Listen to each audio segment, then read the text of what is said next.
Duel Town, Tampa Battle City, all of these cards that I've drawn are shitty. Yeah, a bit of love and spoonful. What's up, guys? It's me, your old mucker, LittleKuriboh, here in Battle City. I've moved a little bit, I've switched locations. You see, it turns out I was doing Battle City all wrong. I was under the impression that it was one of those things where if you just stayed put, people would come to you and challenge you to card games while you were just stationary. I thought it'd be dead easy like that, because after all, I don't want to have to walk across the entire city just to play card games with a couple of people. That would be daft. Be a waste of my time. But no, it turns out the Battle City tournament has been designed specifically to harken back to Pokemon Go. Sort of a Yu-Gi-Oh! Go. A Yugi Go, you might say. In that you can use your GPS location within the city to pick up certain bonuses on your smart device, and supposedly, according to the official rules that Seto Kaiba has delivered from his blimp up yonder, that will help enhance your deck. So there are dozens of little pseudo Pokestops throughout Battle City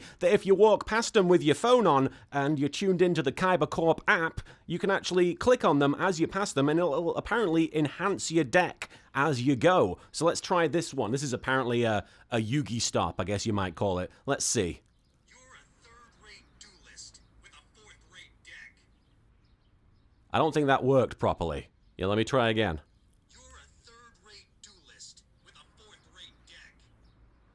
I guess it's operating as intended. Yeah, according to the update notes, that is an intentional feature of the Battle City tournament, is it will tell you if your deck sucks. Charming. For the benefit of those of you who haven't been following along every single day, this is Battle City Booster Packs, a series where I open a different booster pack from Yu-Gi-Oh! Every single day, and I take one card from the booster pack and I put it into my deck, which will ultimately add up to a 20-card deck, which I will then use to duel somebody, some git, some big bastard who is out there somewhere and is just itching to get defeated by a big, chubby, pasty, balding British bloke. Itching for it. So without any more distractions, let's get right on to today's booster pack, which is the Duelist Pack Kaiba theme, taken from the Kaiba's collector box. So I know for a fact that it hasn't been tampered with, because this was inside a box which was also sealed. So since there's no visible signs of tampering, I feel pretty confident that there's gonna be bloody Pokemon cards in here, isn't there? Well, let's see what we can see.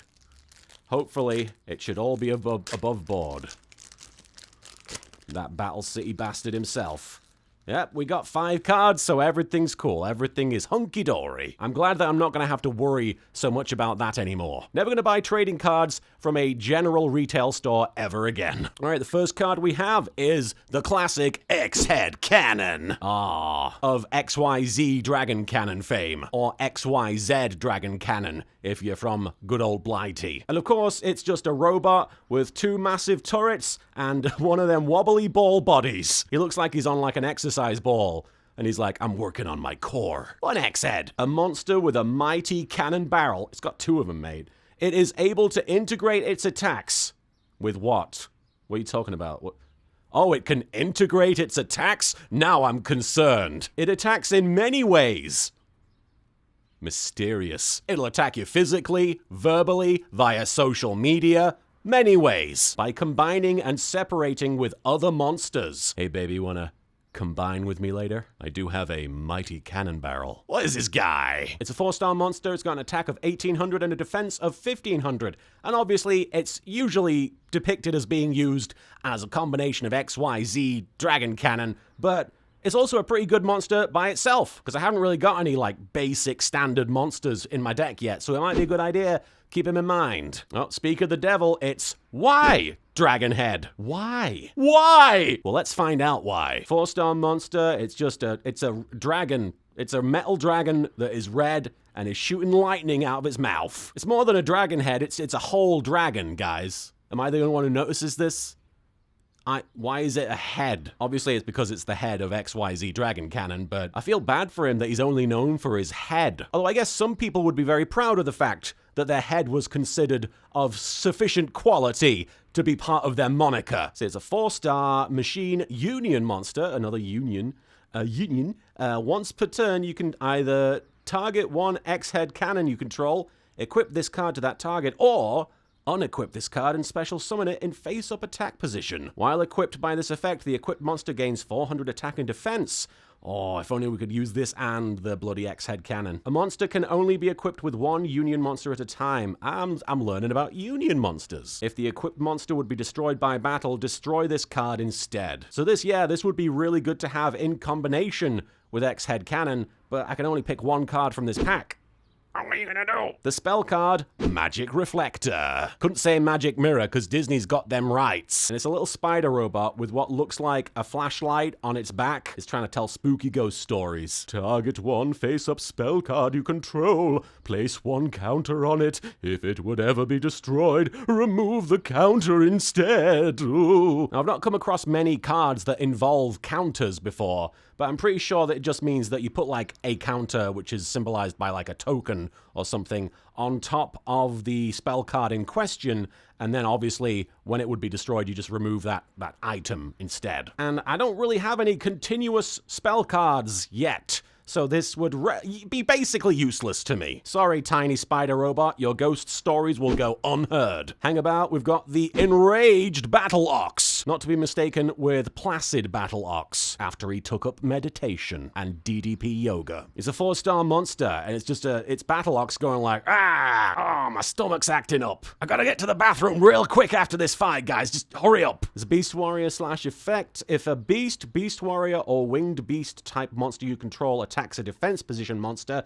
inflict piercing battle damage to your opponent. And obviously I assume that includes this card, because this is a Beast Warrior. A Beastie Warrior. So yeah, having the ability to pierce through people's defense is a pretty handy skill to have, and he's a 4-star monster. You can summon him no problem. I mean, he's a strong contender for putting him in my deck, I have to say. Next up, we got a rare card, VORSE Raider, with shiny text. Means rare, I think. VORSE Raider. I've never quite understood what a VORSE Raider is. I've heard its name said many times on the show. What is a VORSE? Is he a VORSE that goes raiding for things, or does he raid VORSes? I'm just saying, why not raid for something that people know what it is? It's 4 stars, it's a Beast Warrior. It says, this wicked Beast Warrior does every horrid thing imaginable.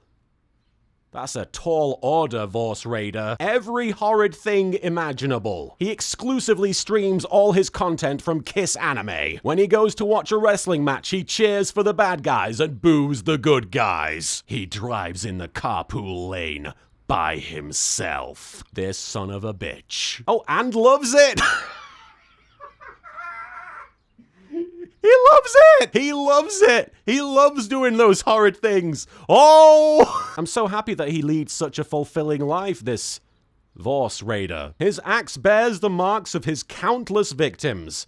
Is that an axe? It don't look like an axe that I've seen. Maybe he's killed so many people that his axe has become misshapen. He does every horrid thing imaginable and loves it. I kind of want to put him in my deck just because of that. But no, I don't know.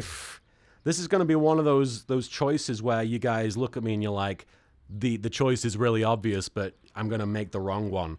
I'm honestly going to go with Enraged Battle Ox. I think being able to pierce through the opponent's defense is going to be very helpful. And I'm guessing that effect applies to this guy as well. If it doesn't, then I guess I've made a mistake. But he's also just a 4-star monster that would come in handy, and I need to have some of those in my deck just so I can bring monsters out that are powerful enough to stand on their own in the interim, you know? I'm probably saying a lot of nonsense that means nothing, sorry. So yeah, Enraged Battle Ox. What do you think about that? Does it enrage you? Does it give you Brooklyn enragement? Another reason I'm choosing that Enraged Battle Ox is because that is my mood when I opened that booster pack and found there were only 3 cards in it. So that card is the spirit of my rage. Remember how the Scrap Iron Scarecrow was kind of my mascot last year? Yeah, Enraged Battle Ox is my mascot this year. Oh, I was so mad, I'm like an angry cow with an axe. Did you like that choice? I hope you did. If you don't, it's too late. But it's not too late to keep following these videos because I'm going to be coming back next time with yet another Battle City Booster Packs video tomorrow, where we will draw our 6th card. A 6th card. In the meantime, I'm going to see if I can't get this app to work the way I want it to. You're a third-rate duelist with a fourth-rate deck. Bastard.